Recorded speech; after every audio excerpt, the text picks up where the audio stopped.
Alors que les tueries se poursuivaient dans la zone contrôlée par le gouvernement, les enfants nés de parents de différentes ethnies, pères Tutsi, ont été rassemblés et gardés par les Interahamwe et plus tard, ils ont été tués en date du 8 juin 1994. Les parents qui tentaient de sauver leurs enfants étaient également tués. Cet épisode du podcast Kuboka parle également d'une réunion tenue entre le 9 et le 10 juin 1994 à laquelle ont participé des hauts fonctionnaires pour discuter de ce qui devait être fait pour accélérer les massacres des Tutsis à travers le pays. Le 10 juin 1994, les Interahamwe sont entrés dans la paroisse Saint-Charles-Luanga de Nyamirambo dans la ville de Kigali, soi-disant qu'ils allaient sauver des orphelins, mais ces derniers ont massacré 400 Tutsis dans la paroisse, pour la plupart des enfants.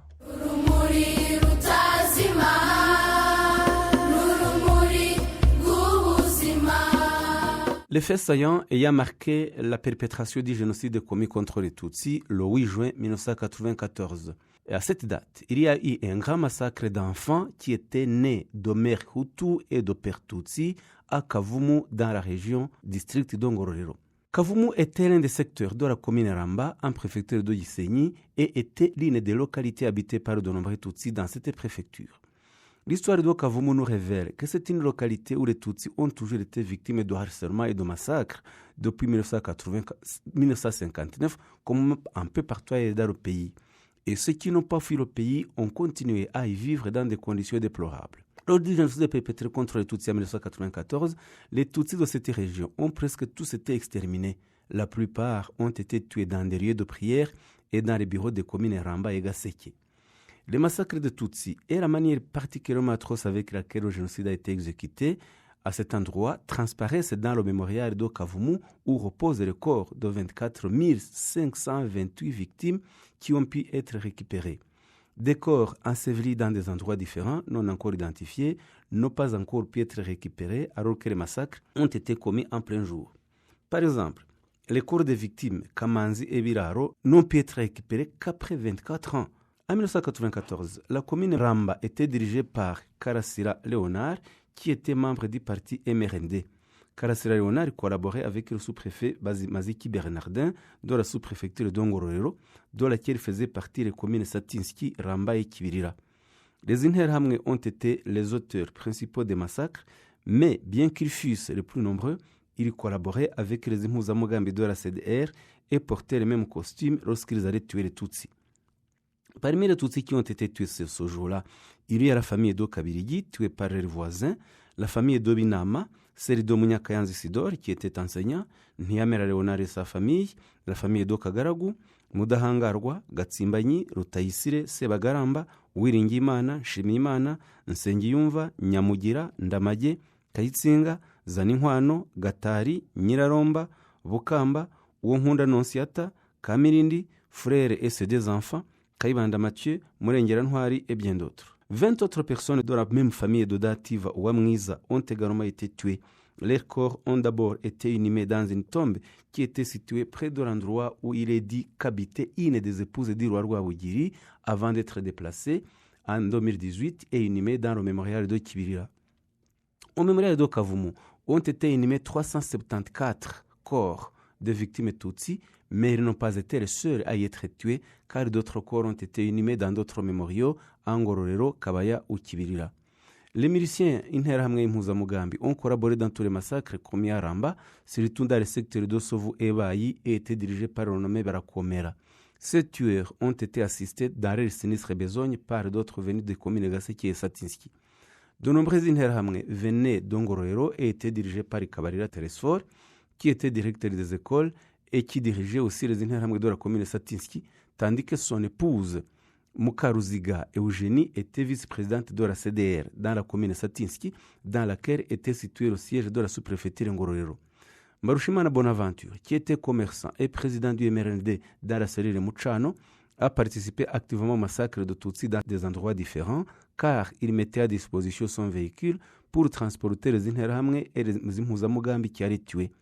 Un autre milicien qui a participé très activement au génocide d'Angororero est le nommé Nyandwi Jean-Claude, qui était enseignant à l'école primaire de Kavumu en commune Ramba. Après la mise à mort des autres Tutsis, des massacres ont été commis de façon atroce contre des enfants nés de mères Hutu et de pères Tutsi. Nous l'avons dit en introduction. En effet, conformément à la culture rwandaise en vigueur en 1994, l'enfant prenait l'ethnie de son père, laquelle ethnie était inscrite dans la carte d'identité de l'enfant lorsqu'il atteignait l'âge de maturité, de recevoir la carte d'identité, c'est-à-dire les 18 ans. Ce qui veut dire que lorsqu'un homme Tutsi épousait une femme Hutu, leurs enfants prenaient l'ethnie Tutsi. Tandis que lorsqu'un homme Hutu épousait une femme Tutsi, leurs enfants prenaient l'ethnie Hutu. C'est pourquoi, pendant le génocide, les enfants nés de pères Tutsi et de mères Hutu étaient considérés comme des Tutsi et tués comme tels, victimes de l'ethnie de leur père. Le 8 juin 1994, les Interahamwe du MRND et les Impuzamugambi de la Coalition pour la défense de la République CDR venaient de tuer des Tutsis de sexe masculin, parmi lesquels il y avait de nombreux hommes qui avaient épousé des femmes Hutu, et ils avaient aussi détruit leurs maisons d'habitation. Les miliciens ont tué les Tutsis au début du mois d'avril 1994 et ont placé les enfants nés de mères Hutu et de pères Tutsi dans une maison dont la garde était confiée aux mères de ces enfants. Mais pour s'assurer que ces femmes ne s'enfuiront pas, les miliciens Interahamwe ont été désignés pour rester sur place et les surveiller. Il y avait 13 enfants, dont des nourrissons. Le 8 juin 1994, les miliciens Interahamwe ont tué ces enfants, parmi lesquels un seul a pu survivre. Les miliciens Interahamwe les ont tués de la façon la plus atroce. Ils ont jeté des enfants dans une fosse et les ont ensevelis vivants. Les miliciens Interahamwe ont ensuite ordonné à leurs mères Hutu de retourner dans leur famille. Les faits marquant l'exécution du génocide le 9 juin 1994. À cette date, le gouvernement criminel de Jean Kambanda a décidé des modalités pratiques pour continuer l'accélération de la mise en œuvre du génocide dans le cadre de la fameuse autodéfense civile. En effet, 50 millions de francs rwandais ont été investis dans les actions menées par le gouvernement pour accélérer l'extermination des Tutsis par le biais de cette autodéfense civile. Comme il est écrit dans l'agenda du ministre de l'Intérieur, Edouard Karimera, le 9 juin 1994, le Conseil du gouvernement s'est réuni et a examiné l'utilisation des 50 millions de francs rwandais qui avaient été investis par le gouvernement dans la mise en œuvre des instructions du 25 mai 1994 du Premier ministre Jacques Kambanda relative à l'accélération du génocide. Dans le cadre de continuer à soutenir le programme d'autodéfense civile, le Conseil du gouvernement, qui s'est réuni le 9 juin 1994, a demandé à la Banque nationale du Rwanda d'examiner la manière dont le compte numéro 120.12.33, sur lequel devaient être versés les fonds à être libérés en soutien par le ministère du Plan, fonctionnerait au mieux. La Banque nationale du Rwanda a même reçu les spécimens de signature des personnes habilitées à signer sur son compte pour tout retrait d'argent. Le Conseil du gouvernement du 9 juillet 1994 a également examiné le fonctionnement de l'autodéfense civile et a constaté que ce programme devait être amélioré pour la bonne mise en œuvre du génocide dans tout le pays et le plus rapidement possible. Le premier sujet qui a été abordé est la nécessité de la rédaction d'un rapport détaillé sur la situation du fonctionnement de ce programme dans tout le pays et qui serait adressé au Premier ministre. Il a été constaté que dans certains endroits, la population ne participait pas de manière satisfaisante au génocide et il a été demandé aux militaires de prendre le devant et montrer à la population comment traquer et combattre les Tutsis. Ce qui voulait dire que les militaires devaient montrer à la population comment tuer les Tutsis et comment en faire rapport. Deuxièmement, le gouvernement a discuté de la nécessité de recenser dans chaque commune tous les jeunes gens qui ont reçu des entraînements militaires et des armes dans le cadre de l'autodéfense civile et qu'un rapport relatif devait être transmis au préfet qui devait en discuter avec le commandant de l'armée au niveau de la préfecture pour corriger ce qui devait l'être et de cette façon propager le génocide dans tout le pays. Troisièmement, le gouvernement génocidaire de Jean Kambanda a décidé d'exhorter toutes les institutions à intensifier la mobilisation de la population, surtout dans les médias, et à travers des réunions de la population pour inciter celles-ci à participer activement à la lutte contre l'ennemi dans tout le pays. Cela voulait dire que la population devait être mobilisée pour continuer à traquer les survivants Tutsis et en même temps empêcher ceux-ci à se réfugier. La réunion a pris la décision de nommer un agent permanent au ministère de l'Intérieur qui serait chargé de rédiger chaque jour des documents destinés aux médias et aux autorités locales pour les aider dans cette mobilisation. C'est Nhiko Faustin, qui était sous-préfet dans la préfecture d'Obyumba, qui fut nommé à ce poste.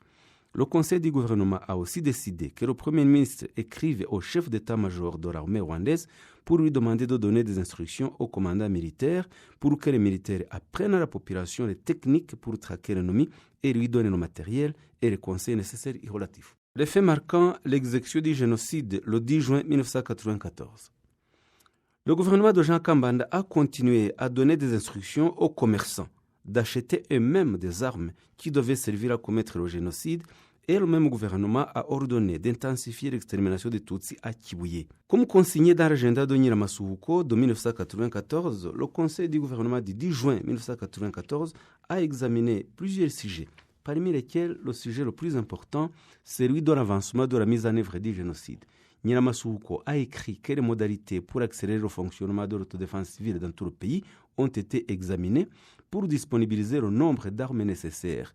Il a été décidé de contraindre chaque commerçant d'acheter au minimum 2 armes, une pour son propre usage et l'autre pour ses voisins habitant près de son domicile. Il a également été décidé de distribuer des armes dans les écoles, de façon que chaque établissement scolaire devait être en possession de 10 armes. Ce conseil a aussi constaté qu'il fallait intensifier dans la préfecture de Gisenyi le fonctionnement de l'autodéfense civile qui n'y était pas satisfaisant, tandis que Butare devait être félicité pour le bon fonctionnement de ce programme criminel. Raison pour laquelle cette préfecture a reçu dans son conseil de gouvernement la somme supplémentaire de 2 millions de francs rwandais pour la consolidation de ce programme. Ce qui signifie bien que c'est le gouvernement qui finançait et coordonnait les massacres. Le gouvernement de Kambanda a distribué des armes à la population et s'est félicité de la mise en œuvre satisfaisante de l'extermination des Tutsis conformément à ses plans. En effet, parmi les sujets abordés lors du Conseil du gouvernement du 10 juin 1994, il y a eu la question des armes qui devaient continuer à être distribuées à la population Hutu, c'est-à-dire surtout aux miliciens Interahamwe et Impuzamugambi. Comme elle l'a consigné dans son agenda, Pauline Nyiramasuhuko a écrit que le Conseil s'est félicité de la bonne distribution d'armes dans la zone de combat de Rurindo et que le commandant de l'armée dans cette zone en a même été remercié. Le Conseil a également félicité la bonne collaboration entre les sous-préfets de Rushashi, en préfecture de Kigalingari et de Kiyumba, en préfecture de Gitarama, dans la mise en œuvre de l'autodéfense civile et a souhaité que cela serve de bon exemple aux autres acteurs. Le Conseil a félicité la manière avec laquelle le lieutenant-colonel Marcel Bivugabagabo coordonnait à Ruhengeri l'autodéfense civile. Et il a également été mentionné que dans la commune Kinigi à Ruhengeri, 120 armes ont été distribuées. Le commandement de l'armée à Butare a cependant suscité de l'inquiétude pour son fonctionnement, disait-il, désordonné. Toutes ces décisions pour intensifier la distribution d'armes à la population apparaissent aussi dans l'agenda d'Augustin Nyirabatware, qui était ministre du Plan, où il a été consigné que l'autodéfense civile fonctionnait avec satisfaction dans les préfectures de Gitarama, Gisenyi et Ruhengeri. Augustin Nyirabatware a ajouté que les 50 millions de francs rwandais destinés au fonctionnement de ce programme dans tout le pays ont été débloqués immédiatement. Rappelons que cette somme est constituée une rallonge du budget alloué à l'autodéfense civile, rallonge qui avait été décidée lors du Conseil du gouvernement du 9 juin 1994. Pauline Nyiramasuhuko a aussi écrit que le gouvernement s'est félicité de ce que toute la population Hutu avait compris ce que l'on demandait d'elle en ce qui concerne l'autodéfense civile, qu'elle avait fait sienne et y participait avec satisfaction. Ce qui veut dire que le gouvernement se félicitait de ce que la mise en œuvre du génocide était en train d'atteindre son objectif ultime, l'extermination des Tutsis dans tout le pays. Il a été aussi décidé que les responsables de cellules et les bourgmestres reçoivent une récompense pour avoir participé en accomplissant correctement ce qui leur avait été demandé, c'est-à-dire l'accélération de l'extermination des Tutsis. Mais le gouvernement criminel a été attristé par la fuite du bourgmestre de la commune de Butamwa, Laurent Twagirayezu, qui a ainsi abandonné sa commune, laissant dans son bureau 80 armes qu'il n'avait pas encore distribuées aux Hutus. Il est évident que ces armes ont été immédiatement distribuées aux miliciens Interahamwe pour les utiliser dans les massacres de Tutsis. Le bourgmestre Laurent Twagirayezu était membre du parti MDR. Malgré qu'au cours de cette réunion, le gouvernement de Kambanda s'était félicité de la bonne avancée du génocide, il a été constaté que dans certaines localités, la situation n'était pas satisfaisante, c'est-à-dire la situation de faire avancer rapidement le génocide.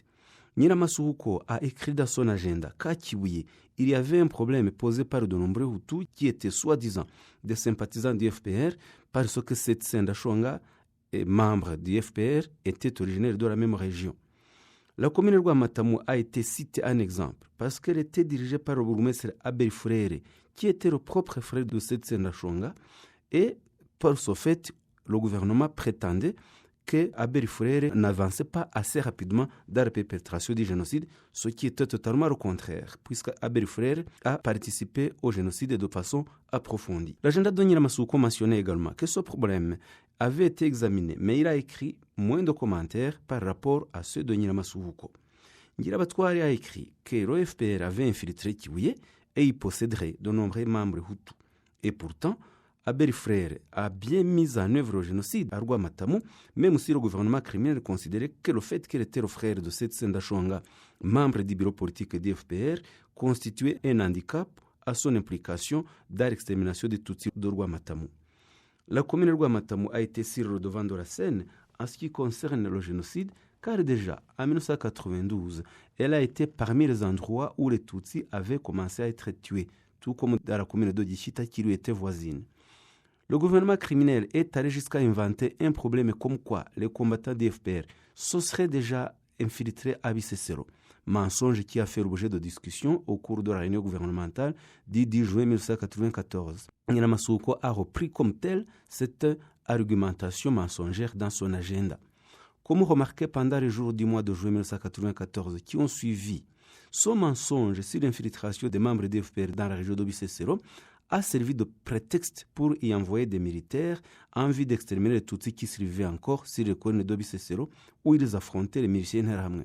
Ce qui est encore plus malheureux est que le gouvernement avait condamné à la mort les Tutsis de Bisesero tout en recommandant dans sa réunion du 10 juin 1994 que l'antenne qui était sur la colline de Karongi, l'antenne radiophonique, devait être gardée pour éviter sur elle tout dommage. Ce qui signifie que cette antenne radiophonique avait pour le gouvernement plus de valeur que la vie des Tutsis. Le ministre de la Défense, Augustin Bizimana, a demandé ce 10 juin 1994 que des évêques Tutsis soient tués.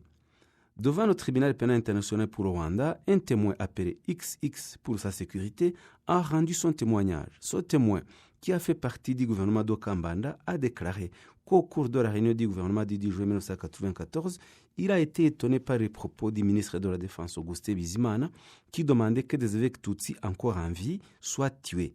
Ce témoin a déclaré qu'au cours de sa prise de parole pendant la réunion du gouvernement, le ministre Bizimana a expliqué que sa demande est conforme au souhait du haut commandement de l'armée rwandaise qui avait demandé que Monseigneur Gahamanyi Jean-Baptiste de Butare et Monseigneur Karibushi Wenceslas de Nyundo, pourtant Hutu, soient tués pour venger la mort de 3 autres évêques, Monseigneur Tadin Nsengiyumva, Monseigneur Vincent Nsengiyumva et Monseigneur Joseph Ruzindana, qui avaient été tués le 5 juin 1994 par des soldats du FPR à Kabgayi. Ce témoin a déclaré qu'il a été très étonné de voir une telle demande venant du ministre de la Défense de voir que cette demande de tuer des évêques Tutsis a été examinée dans le conseil du gouvernement du 10 juin 1994 avec beaucoup d'attention au cours de cette réunion. Et le témoin a mentionné qu'il s'y était opposé. Il a également expliqué que la réunion s'est terminée sans qu'une décision soit prise à ce sujet parce que le Premier ministre Kambanda l'avait clôturé rapidement car, a-t-il dit, il devait se rendre aux funérailles de la mère de Protais Giranyirazo. Et il a demandé de reporter le sujet en question pour son réexamen lors d'une prochaine réunion. Parmi les ministres présents à cette réunion, le témoin a cité Mugenzi Justin, Prosper Mugiraneza, Pauline Nyiramasuko, Edouard Karemera et Augustin Ngirabatware. Et il a expliqué que parfois certains des ministres ne participaient pas aux réunions du gouvernement parce qu'ils s'étaient rendus dans les préfectures et les rassignées pour mobiliser la population Hutu pour l'accélération du génocide. Nous tenons à remercier toutefois Monseigneur Wenceslas Karibushi, évêque de Nyundo, qui, n'étant pas Tutsi, comme le signale ce témoin, a protégé les Tutsis comme il le pouvait. Monseigneur Karibushi n'était pas du tout extrémiste. C'était un homme droit et humain qui ne pratiquait pas la ségrégation ethnique. Il était originaire de Bimana et pendant le génocide, il a fait son possible pour protéger les Tutsis de Nyundo.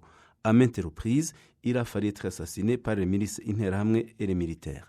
À la date du 10 juin 1994, il y a eu également une extermination de réfugiés Tutsis à Nyamirambo. Les Tutsis ont été exterminés dans les locaux de la paroisse catholique Saint-Charles-Rwanga à Nyamirambo le 10 juin 1994 par des miliciens gouvernementaux et des militaires. Ils y ont assassiné plus de 400 personnes, principalement des enfants qui avaient cherché refuge dans la paroisse catholique Saint-Charles-Rwanga de Nyamirambo. Vendredi 10 juin 1994, les miliciens ont fait irruption dans la paroisse en affirmant qu'ils allaient évacuer les orphelins, mais les milices, au lieu d'évacuer ces orphelins, ils ont commencé les massacres de la façon la plus atroce. Les miliciens Interahamwe étaient commandés par un nommé Kigingi, qui était l'un de leurs chefs. Le père Henri Blanchard, un Français, et le père Thomayer, un Allemand de la congrégation des Pères Blancs, ont refusé d'abord d'ouvrir la porte du bâtiment. Les miliciens ont attaqué celle-ci à la hache et au lancer de grenades. Puis, ils ont embarqué les otages dans un camion. Le véhicule a fait plusieurs allers-retours, jusqu'à épuisement des Tutsis cachés dans cette paroisse. Le père Otto Mayer a cherché du secours au collège Saint-André, proche de la paroisse, où des soldats de l'armée gouvernementale étaient casernés. Il fut arrêté à un barrage où les miliciens lui ont ordonné de rebrousser chemin. Lors d'une seconde tentative, un fonctionnaire du gouvernement lui a donné l'autorisation de franchir le barrage. Un peu plus loin, le père Henri Blanchard a aperçu le camion dans lequel on avait mis les otages Tutsis. Il y avait des cadavres sur le sol et dans le camion. Le prêtre Blanchard en a reconnu quelques-uns qui étaient ses paroissiens. Parmi les victimes, il y avait une majorité d'enfants. Le journaliste Jean Chatin, du quotidien français L'Humanité, a relaté cet horrible massacre dans le journal L'Humanité du 13 juin 1994 en citant le chiffre de 170 personnes donné par des prêtres de la paroisse Nyamirambo. Les rescapés de ce massacre parlent de plus de 400 personnes tutsis tuées enlevées de la paroisse Saint-Charles-Rwanga ce vendredi 10 juin 1994 et qui furent ensuite assassinés par des miliciens Interahamwe et des soldats du gouvernement génocidaire.